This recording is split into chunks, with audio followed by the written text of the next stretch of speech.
बहुत सारे लोगों को ऐसा लगता है ना कि संन्यास या योग धारण कर लेने का मतलब है सब कुछ छोड़ दिया। छोड़ा नहीं सब कुछ, आंखें बंद करना नहीं है इसका मतलब। सब सिर्फ सेल्फिशनेस छोड़नी है। एग्जैक्टली कि मैं सिर्फ अपने लिए करता रहूं यार, कब तक मैं सिर्फ अपने लिए करता रहूं? कम से कम मैं किसी और के लिए तो करूं, इस सृष्टि के लिए कुछ तो करूं। परिवार का त्याग नहीं करना है, अधर्मी परिवार का त्याग करना है। एग्जैक्टली, इंक्लूडिंग हमारा परिवार और इंक्लूडिंग पूरी सृष्टि हमारा ही परिवार है। तो आप दो चीज अधर्मियों का वो करना है। राइट, आप दो चीज हो, एक आप अपने वो वाले परिवार के सदस्य हो जिसमें आप पैदा हुए हो, दूसरा आप उस परिवार के सदस्य हो जो मनुष्य का परिवार है, उसमें भी तो आप पैदा ही हुए हो। जय श्री राम दोस्तों, मैं हूं शशि। जय श्री राम, मैं हूं आलोक। शुरू करते हैं चर्चा ऑन गीता ज्ञान, अध्याय 4, श्लोक नंबर 41। योग संन्यस्य कर्माणं ज्ञान सच्चिन्न संशयम् आत्मवन्तं न कर्माणि निबध्नन्ति धनंजय। हे धनंजय, जिसने कर्म योग की विधि से समस्त कर्मों का परमात्मा में अर्पण कर दिया है और जिसने विवेक द्वारा समस्त संशयों का नाश कर दिया है, ऐसे वश में किए हुए अंतःकरण वाले पुरुष को कर्म नहीं बांधते। अब इस वीडियो से पहले पूरा अध्याय 4 आपको वीडियो देखना है, क्योंकि सब जितनी चीजें वहां बताई हैं उनको यहाँ पे निष्कर्ष उसका निकाला गया है कि क्या होना है। तो वो सारे वीडियोस आप देखिए, पिछले वाले, स्पेशली जो इसके पहले के 5-6 वीडियोस हैं, 5-6 श्लोक, वीडियोस नहीं, वीडियोस पता नहीं, शायद एक श्लोक पे 2 भी हो सकता है। तो जो इससे पहले के 6-7 श्लोक हैं वो आप पहले देखिए, तब आपको ये समझ आएगा। इसमें भगवान कृष्ण कह रहे हैं कि हे धनंजय अर्थात अर्जुन, जिसने कर्मयोग की विधि से समस्त कर्मों का परमात्मा में अर्पण कर दिया है। कर्मयोग के बारे में पिछले श्लोक में बताया गया। कर्मयोग का मतलब होता है कि इस तरह से कर्म करना जिसमें आप अपने स्वार्थ की पूर्ति के लिए नहीं बल्कि जगत कल्याण की इच्छा से कर्म करते हो, उन कर्मों को कर्मयोग के अंतर्गत रखा जाता है। तो इस तरह के जो कर्म होते हैं वो सारे कर्म जो हैं परमात्मा को अर्पण होते हैं, क्योंकि वो स्वयं के लिए आप नहीं कर रहे होते हो, वो आप जगत कल्याण के लिए कर रहे हो, और वो जगत जो है वो परमात्मा का है। तो उनके लिए जो काम कर रहे हो वो परमात्मा के लिए कर रहे हो, तो उनका जो फल है, कर्म है, वो उससे आपको कोई लेना देना नहीं होता है। तो आपके कर्म जो है ईश्वर को अर्पण हो चुके हैं। और ऐसे लोग कैसे अर्पण करते हैं? अर्पण करने के लिए क्या है, जगत कल्याण के लिए करना पड़ेगा ना। तो जगत कल्याण के लिए आपको क्या चाहिए? विवेक, बुद्धि, डिसीजन मेकिंग। तो उनके वो ये काम करने के लिए पहले उनमें विवेक होना चाहिए, क्योंकि उनको पता होना चाहिए ना सही और गलत क्या है। तो वो विवेक धारण करते हैं, मतलब ज्ञान। विवेक कैसे आएगा? ज्ञान से विवेक आता है। तो जब उनको ज्ञान हो जाता है क्या सही है क्या गलत है, वो ज्ञान प्राप्त कैसे करते हैं ये भी पिछले श्लोक में बताया गया है। तो जब उनको ये ज्ञान हो जाता है क्या सही है क्या गलत है, तो वो डिसीजन ले सकते हैं कि कौन सा काम करना है कौन सा नहीं करना है। इस कंडीशन में उनको कोई भी डाउट नहीं रहता, उनको पता होता है सही गलत क्या, और उसके हिसाब से वो काम करते हैं। फिर वो कर्म योग की स्थिति में आकर अपने सारे कर्म, क्योंकि वो धर्म के लिए कर्म होते हैं, तो वो सारे ईश्वर को अर्पण कर देते हैं। और ऐसे वश में किए गए अंतःकरण वाले पुरुष कर्म में नहीं बंधते। तो कर्म में कैसे बनेगा? जब उसने सब कुछ भगवान को ही अर्पण कर दिया तो वो कर्म में नहीं बन सकता। कर्म में कौन बनता है? जो स्वयं के लिए कार्य कर रहा है, और ये व्यक्ति तो स्वयं के लिए कर ही नहीं रहा, तो कर्म में कैसे बंधन में बंधेगा?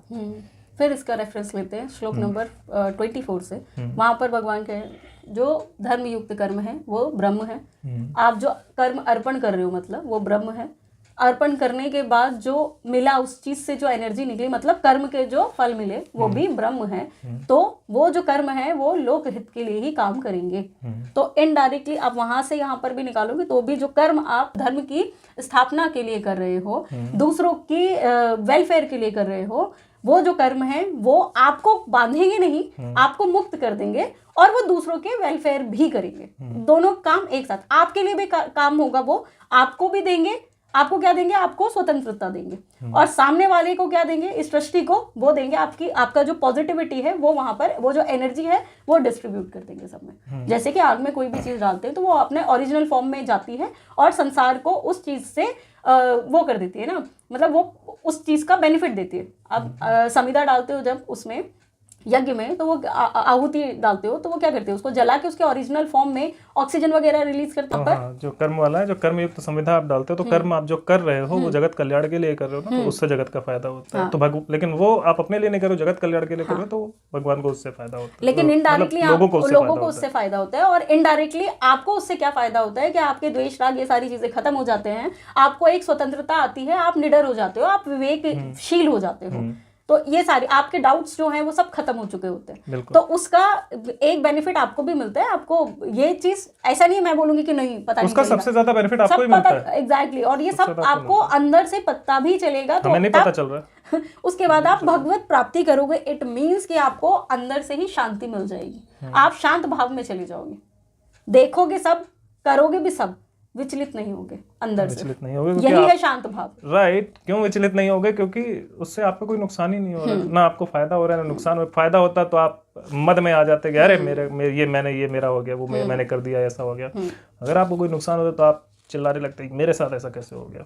यहाँ पर आप कुछ अपने लिए कर ही नहीं रहे हो, सब कुछ तो आप जगत कल्याण के लिए कर रहे हो, लेकिन फिर भी कर्म कर रहे हो। तो ऐसा नहीं है, बहुत सारे लोगों को ऐसा लगता है ना कि संन्यास या योग धारण कर लेने का मतलब है सब कुछ छोड़ दिया। छोड़ा नहीं सब कुछ, आंखें बंद करना नहीं है इसका मतलब। सब सिर्फ सेल्फिशनेस छोड़नी है। एग्जैक्टली कि मैं सिर्फ अपने लिए करता रहूं यार, कब तक मैं सिर्फ अपने लिए ही करता रहूं?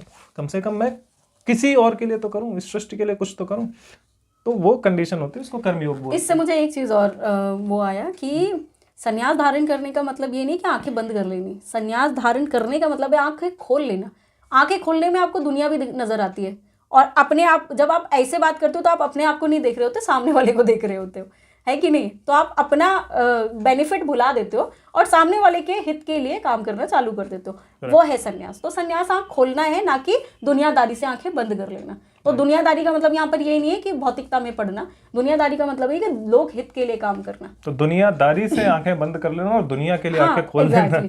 मतलब दुनिया से जो खुद को फायदा होने वाला है उसको इग्नोर कर देना, और दुनिया को मुझसे जो फायदा होने वाला है उस कंडीशन में जाने को बोलते हैं संन्यास लेना या योग की स्थिति। और उसके लिए आपको कुछ घर परिवार नहीं छोड़ना होता है। सिर्फ और सिर्फ आप जो कर्म करो वो इस हिसाब से करो कि वो सबके वेलफेयर के लिए हो, प्रत्येक जीव के वेलफेयर के लिए हो, किसी को उससे नुकसान ना पहुंचे।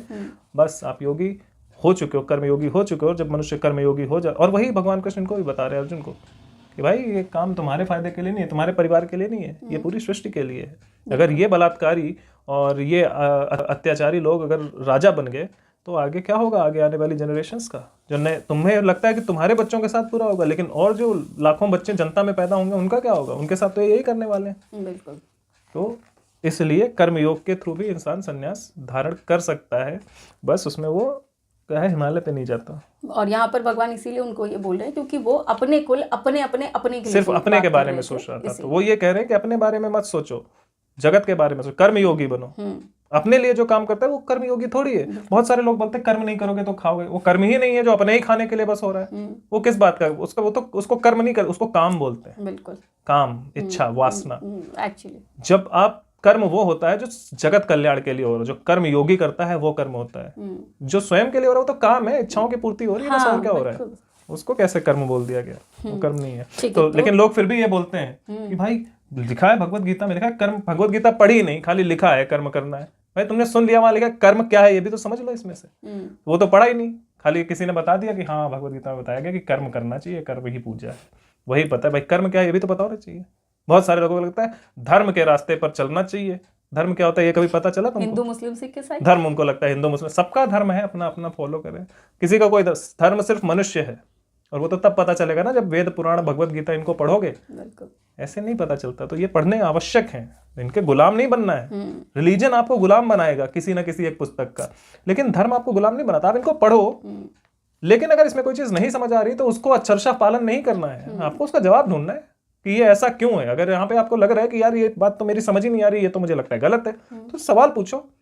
भगवत गीता के केस में मैं गारंटी देता हूँ, उसको जब सवाल पे सवाल पूछोगे तो आपको उसका जवाब मिलेगा कि ये किस तरह से जगत कल्याण के लिए है। बाकी किसी के उसका तो मुझे नहीं पता, बट इसमें ये है। तो कम से कम पढ़ो, किसी का गुलाम क्यों बनना है कि भाई नहीं। कोई बहुत सारे रिलीजन्स में ऐसा तो बोलते हैं भाई भगवत गीता तो पढ़ ही नहीं सकते, इसको पढ़ लिया तो तुमको पाप लग जाएगा, तुमको छोड़ो। एनीवेज, तो नंबर 42 कर लेते हैं, जिसमें वो कहते हैं तस्माद ज्ञान संभूतम ह्यत्स्थम ज्ञानासीनात्मनः छित्त्वैनं संशयं योगमातिष्ठोत्तिष्ठ भारत। इसीलिए हे भरतवंशी अर्जुन, तू हृदय में स्थित इस अज्ञान जनित अपने संशय का विवेक ज्ञान रूप तलवार द्वारा छेदन करके समत्व रूप कर्म योग में स्थित हो जा और युद्ध करने के लिए खड़ा हो जा। तो बस ये सब समझा दिया। आप कह रहे हैं कि अब अपने जो हृदय में अज्ञान भरा हुआ है कि मेरा परिवार का क्या होगा, मेरे को नर्क लोक जाना पड़ेगा, मेरे गुरुजनों का ये हो जाएगा, मैं पाप का भागीदार बनूंगा, ये सब छोड़ो। यहाँ पर मैं चल रहा है। हाँ, वो कह रहे हैं इन सबको छोड़ो। हाँ, इसको छोड़ो और विवेक धारण करो, डिसीजन लो कि तुमको अपने लिए नहीं जीवित रहना है। तुम अपने लिए नहीं आए हो यहाँ पर, तुम इस सृष्टि के लिए आए हो, जगत कल्याण के लिए आए हो, तो उसके लिए युद्ध करो। अधर्मी है इनके साथ युद्ध करो और स्वयं राजगद्दी संभालो ताकि धर्मयुक्त शासन हो सके, क्योंकि अगर ये राजगद्दी संभालेंगे तो ये अपने जैसे लोगों को ही आगे बढ़ाएंगे और जनता पर अत्याचार करेंगे। जो ऐसा व्यक्ति है जिसने अपने परिवार की स्त्री के साथ ही अत्याचार कर दिया, वो मासूम जनता के साथ नहीं करेगा, वो वही करने वाला था। तो इसलिए तुम उठो, युद्ध करो और इस सृष्टि को बचाओ, अधर्म के चंगुल में फंसने से इस सृष्टि को बचाओ। वो कैसे होगा कि आप ज्ञान प्राप्त करो, जो मैं आपको दे रहा हूँ उस ज्ञान को समझो, समझ के आप अपने अंदर विवेक को धारण करो, डिसीजन क्या सही है क्या गलत है ये समझो। ये समझ के जो तुम्हें ये कंफ्यूजन हो रही है ना कि यार परिवार बड़ा या धर्म बड़ा, परिवार बड़ा या धर्म बड़ा, अब परिवार के लिए भी आपका धर्म होता है तो वहां पे आप डिसाइड करो, अब मनुष्य धर्म पहले है, परिवार धर्म बाद में है, और मनुष्य धर्म के लिए कार्य करना शुरू करो और समत्व रूप में आ जाओ दोनों कंडीशंस में। क्यों? क्योंकि अब आप सृष्टि कल्याण के लिए कार्य कर रहे हो। आप ये मत सोचो कि ये मेरा परिवार है, आप ये सोचो कि ये मेरा परिवार है, जो सृष्टि है ये मेरा परिवार है, ये सोचो और आगे बढ़ जाओ, युद्ध के लिए खड़े हो जाओ।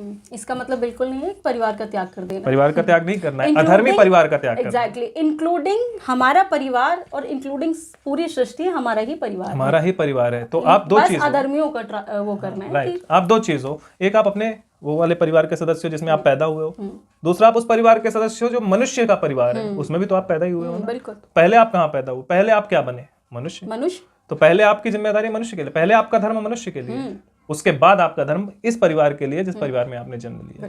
तो वो कह रहे हैं कि उस परिवार के लिए काम करो, इस परिवार को छोड़ो। क्यों? क्योंकि ये अधर्मी, अगर ये धार्मिक होता तो ये परिवार भी उसी परिवार का हिस्सा हो जाता ना। तो जो परिवार सृष्टि कल्याण के लिए काम कर रहा है उस परिवार के लिए ही तुम काम करो, जो परिवार सृष्टि कल्याण के विरुद्ध चल रहा है उसके विरुद्ध तुम काम करो, सिंपल। और यहाँ पर एक चीज़ और आती है कि अगर तुम्हारे घर में, जैसे तुमने बोला कि धर्म के लिए काम करना है, अगर तुम्हारे घर में तुम्हें लग रहा है कि तुम्हारा जो वैसे धर्म बनता है तुम्हारी फैमिली के लिए भी बनता है, बाहर वालों के लिए भी बनता है, बट अगर तुम्हें लगता है कि तुम्हारे माँ बाप गलत कर रहे हैं तुम्हारी वाइफ के साथ, या तुम्हारे वाइफ गलत कर रही है उनके साथ, या कोई भी तुम्हारे घर में अधर्म कर रहा है, तो जो गलत तो उसको, जो अधर्म है, हाँ, उसको समझाना वो भी धर्म ही कहलाएगा। उसको सही करना, उनको अगर आप रोक सकते हो तो रोको और नहीं रोक सकते हो तो छोड़ो, ये भी ये धर्म ही कहलाएगा। तो अधर्म को अल्टीमेटली खत्म करना है। exactly. अब उसके लिए आपको जो मनुष्य है उसके अंदर से अधर्म खत्म करना पड़ेगा, उसको हटाना पड़ेगा। भाई जाओ तुम अपना देख लो, तुम नहीं धर्म के रास्ते पे आ रहे हो तो फिर मुझे तुम्हारी जरूरत नहीं है। सिंपल है, यही करना पड़ेगा। परिवार लेवल पे अगर बड़े लेवल पे कोई बदतमीजी कर रहा है जिससे कि बड़े लोगों का नुकसान हो रहा है तो फिर तो उसको उड़ा ही देना चाहिए। कुछ तो करना ही पड़ेगा ना, वो तो मानेगा नहीं। तो जहां जो है, लेकिन वो क्या है वो हम नहीं बताएंगे। वो जब विवेक आएगा तो आप खुद डिसीजन ले पाओगे कि इस कंडीशन में क्या करना है, इस कंडीशन में क्या करना है, वो आपको खुद डिसाइड करना है। किसी के बताने से नहीं करना है कि वो ये बताएगा अच्छा बेटा इस कंडीशन में ये कर लियो। क्यों भाई? पता नहीं वो सही है कि गलत है, तुम खुद डिसाइड करो ना कि क्या सही है क्या गलत है यहाँ पर। तो और इसी को शायद स्वतंत्रता इसी को बोलेंगे। जब आप खुद डिसाइड कर सकते हो कि क्या करना सही है उसको बोलते हैं स्वतंत्रता। जब आपको कोई दूसरा ही बता रहा है तो इससे अच्छा तुम गुलामी ठीक हो। और हो तो तुम गुलामी, अगर आपको कोई और ही बता रहा है और उसके बेस पर ही आप सब कुछ कर रहे हो तो आप गुलाम ही हो ना। किस बात की स्वतंत्रता है ये? लेकिन भगवान ने हमें क्यों भेजा? स्वतंत्र करने के लिए, कि तुम स्वतंत्र हो जाओ। इसलिए हमारी जिद ही यही थी कि हम स्वतंत्र होना चाहते हैं, इसलिए इस सृष्टि का निर्माण हुआ है। और भगवान ने भेजा भी हमें स्वतंत्र ही था। हम यहाँ पर आके गुलाम बन गए ना, तो अब जो स्वतंत्र होके आए हैं तो जाने के लिए भी तो स्वतंत्र ही होना पड़ेगा ना। तो बिना स्वतंत्र हुए हम जाएंगे कैसे? उनके अंदर मिलेंगे कैसे हम? नहीं, हमारी शर्त ही यही थी। हम यही भगवान से मांग रहे थे कि हमको स्वतंत्रता चाहिए, जबकि हम स्वतंत्र तब भी थे। तो उन्होंने बोला जाओ स्वतंत्र हो जाओ, हम यहाँ गुलाम बन गए आके। ठीक है, तो ये हो गया है श्लोक नंबर 42। श्लोक नंबर अध्याय 4 हम समाप्त कर रहे हैं यहाँ पर। अध्याय 4 के सारे श्लोक हो चुके हैं। तो अध्याय 4 यहाँ पर समाप्त होता है। अध्याय 5 जो है वो हम अगले वीडियो में शुरू करेंगे। तब तक के लिए जय श्री राम। जय श्री राम।